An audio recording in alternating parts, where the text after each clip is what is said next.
Rubén Rojas ya nos viene a visitar por acá, porque también en las curules pasan cosas, en los escaños también, así es que te saludamos con mucho gusto y cuéntanos qué es lo que pasa entre escaños y curules, Rubén. Bueno, pues ya se reanudaron las actividades en el periodo ordinario de sesiones, tanto en el Senado como en la Cámara de Diputados.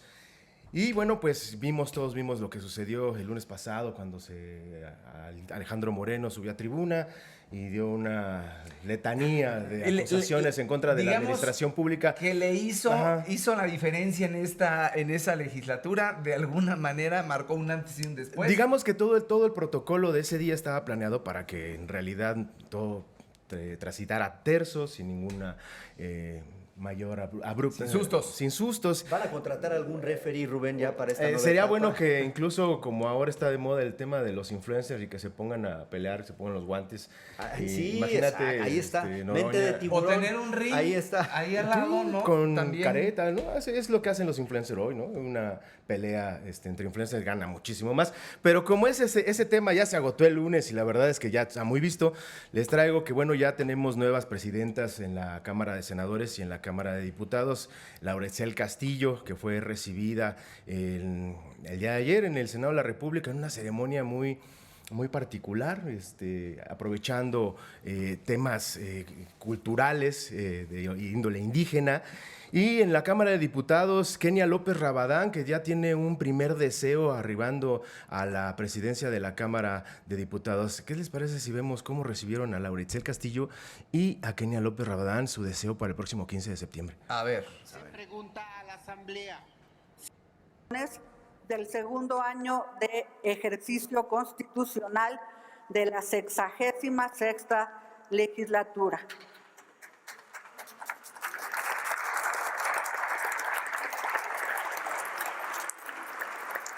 Favor de tomar asiento.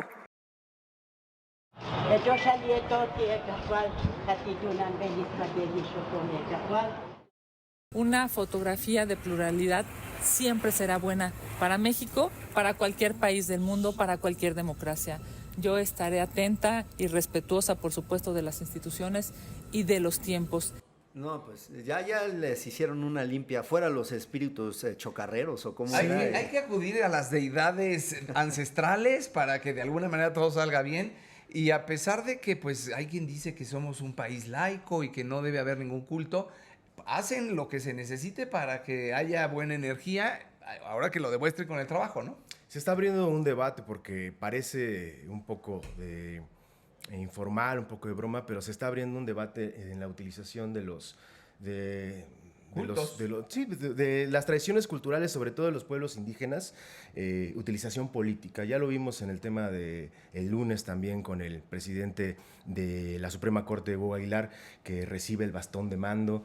Está lucrando con ese asunto. Hay un asunto, hay un debate político ahí que se tiene que profundizar, porque si bien tanto es cierto, López Obrador como Claudia Sheinbaum han hecho este tipo de rituales. Si bien es cierto, es patrimonio cultural. Ya es medio costumbre. Sí, pero digamos que hay un debate. Si es patrimonio cultural o es una apropiación indebida para un asunto de sacar raja política, ese lo veremos, será un tema de discusión que los especialistas seguramente tendrán más adelante algo que decir. Y bueno, también las reacciones en el Senado. Bueno, hay que platicar un poco sobre lo que dijo Kenia López Rabadán. El próximo 15 de septiembre, en la tradicional grito de independencia, encabezado por la titular del Ejecutivo Federal, bueno, pues ella de alguna manera se autoinvita tratando de poder aparecer ahí. Hay que recordar que en esta ceremonia se invita a los representantes de los tres poderes.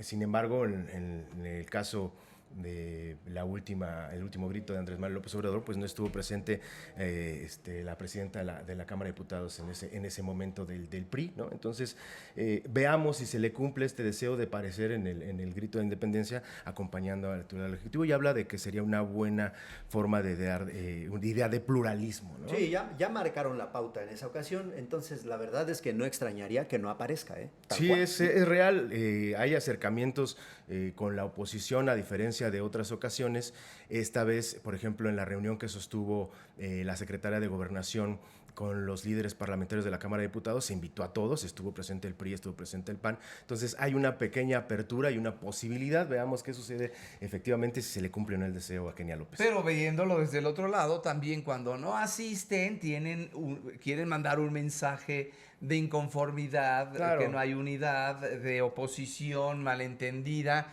y cuando lo que toca es estar presentes, o sea, es parte de sus funciones. Claro que sí. Y bueno, pasemos al tema que fue, digamos que tendencia esta semana, el acuerdo entre Estados Unidos y México en materia de seguridad, donde la oposición, desde mi punto de vista, se tardó un poco en reaccionar. Supongo que no tenían muchos elementos sobre este acuerdo. Y bueno, es justamente lo que el senador del PAN, Marco Cortés, pidió en su momento a través de un videomensaje, muy rápidamente improvisado. Dijo, bueno, pues explíquenos de qué va. Escuchemos precisamente a Marco Cortés. Díganos claro, ¿habrá o no intercambio de tecnología e inteligencia? ¿Se harán o no operativos y acciones conjuntas? ¿Se atacará el dinero del crimen organizado? ¿Se va a investigar a los funcionarios coludidos? En resumen, Presidenta, respecto del acuerdo binacional, tiene que decirnos qué, cómo, cuándo y quién. Ya sin rodeos. Y bueno, le responde el líder parlamentario de Morena en la Cámara de Diputados, Ricardo Monreal, no precisamente a los cuestionamientos de Marco Cortés, sin embargo, sí explica un poco por qué es no prudente nombrar a los cárteles, al crimen organizado en nuestro país como miembros del crimen de terroristas, ¿no? Porque implica narcoterroristas, implica un tema de soberanía y seguridad jurídica. Pero van tarde porque ya están categorizados y calificados por Estados Unidos desde que Donald Trump entró en esta segunda ocasión al poder. Así es que una cosa es que no quieran que les llamen así, otra cosa es como ya los tienen clasificados. Sí, jurídicamente implica mucho y eso es lo que explica precisamente Ricardo Monreal. Escuchemos.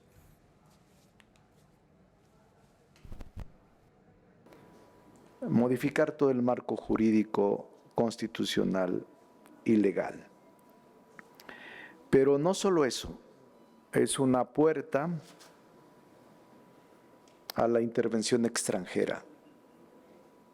Si México aceptara esta designación, Estados Unidos u otros países podrían justificar acciones militares, operaciones encubiertas o incluso sanciones directas, alejando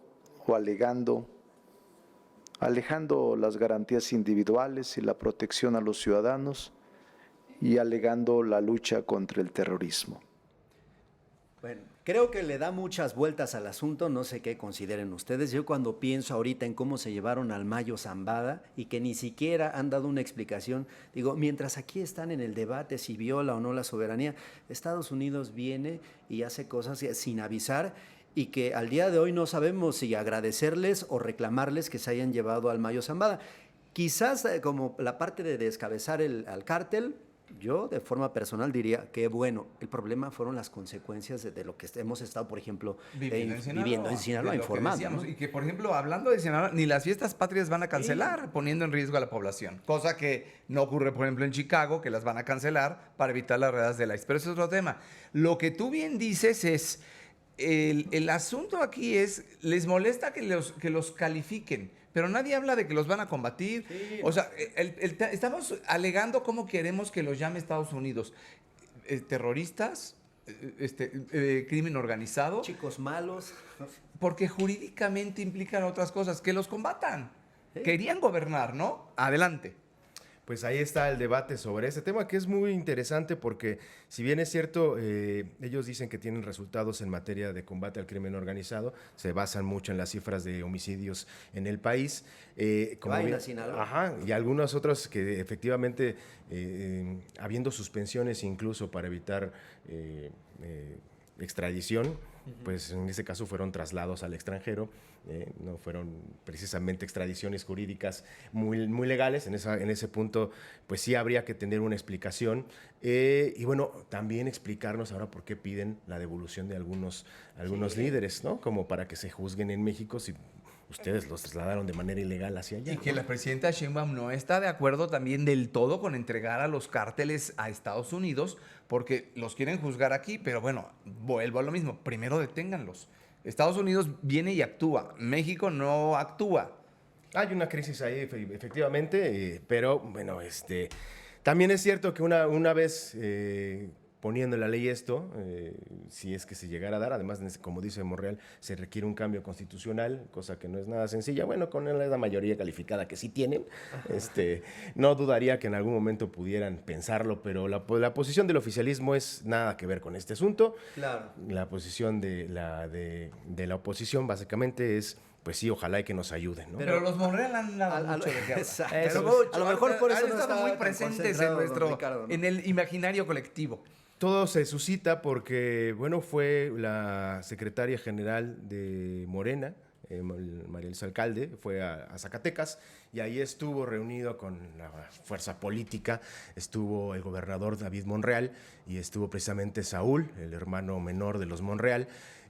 No le gustó a este último, digamos que el festejo que hizo un grupo político en Zacatecas, y él lo tomó como un ataque. Escuchemos lo que dijo, porque básicamente él dice: yo seré gobernador si el pueblo así se lo propone. Existe un grupo político al que sería un error permitirle que se adueñe del Estado. Es al grupo que manipula, que engaña y que distorsiona la realidad ante mi propio hermano. Es el que más daño le ha hecho a Zacatecas.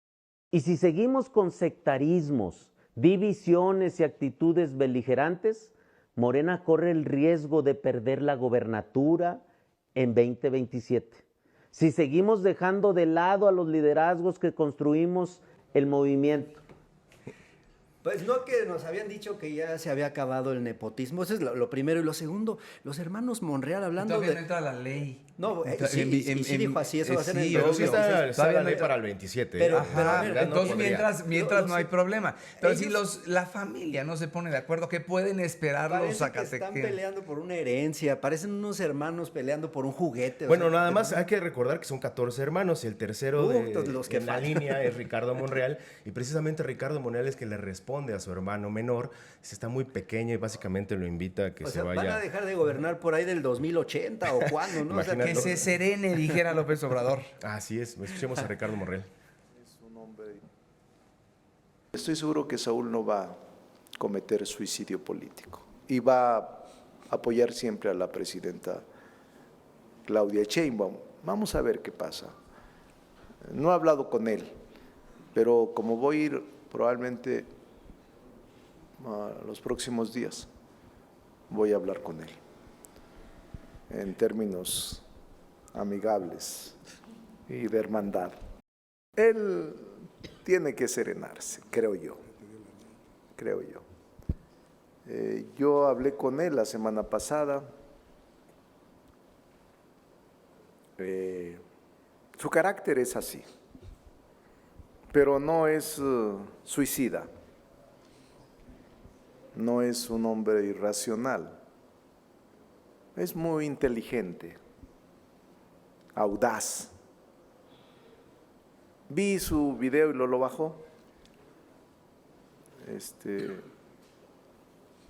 Y seguramente, él no dijo que va a hacer, dijo si el pueblo quiere. Y lo que le recomendaría a Saúl, que por cierto cada año va a San Juan de los Lagos caminando conmigo, que su energía ahora la invierta yendo a San Juan de los Lagos a encomendarse con la Virgen de San Juan, sin descuidar al Santo Niño. No, perdone, imagínate que vives en Fresnillo, No, que eres víctima de las extorsiones, que te han matado un familiar, qué sé yo, y estar escuchando esto genera hasta dolor de cabeza, yo creo. Se ve que no hablan seguido, la risa socarrona de Ricardo Monreal diciendo que va a ir a poner orden, o sea, que laven la ropa sucia en casa y que ahora sí que se serenen todos, ¿no? Digamos que el tema de los Monreal es muy interesante, da para muchísimo Va a dar, tema, va a pero dar. por lo pronto ya mandó al hermano menor, lo mandó a que se encomiende para ver si sus aspiraciones para gobernar Zacatecas dan frutos, pero vamos a darle velocidad. El próximo lunes, tarea para la próxima semana, se presenta el presupuesto de egresos, el paquete económico en la Cámara de Diputados, y ya la presidenta de la Cámara de Diputados, Kenia López Rabadán, adelanta cómo será esta discusión que amerita que no será nada tersa. Sobre todo, cómo se va a invertir o a gastar el dinero de los mexicanos, cuáles van a ser los rubros importantes, hacia dónde está dirigida la visión de la política en este país en términos de recursos. Sabemos que pues cualquier discurso se agota si no tiene dinero, si no tiene presupuesto asignado, cualquier tema discursivo, si no tiene un asidero en términos de recursos, pues simple y sencillamente será demagogia. Pues ahí la situación de lo que ocurre ahora sí que entre curules y entre escaños y curules. Nos vemos la próxima semana para hablar de lo que sucede, precisamente de lo que hablaba Kenia López Rabadán, el presupuesto de egresos. La Cámara de Diputados tiene mano, de manera exclusiva en el presupuesto del próximo año, y el Senado de la República la ley de ingresos, que puede meterle ahí alguna mano, ¿no? Sí, y a ver qué novedades nos trae ese presupuesto. Gracias, Rubén. Nos vemos el próximo viernes.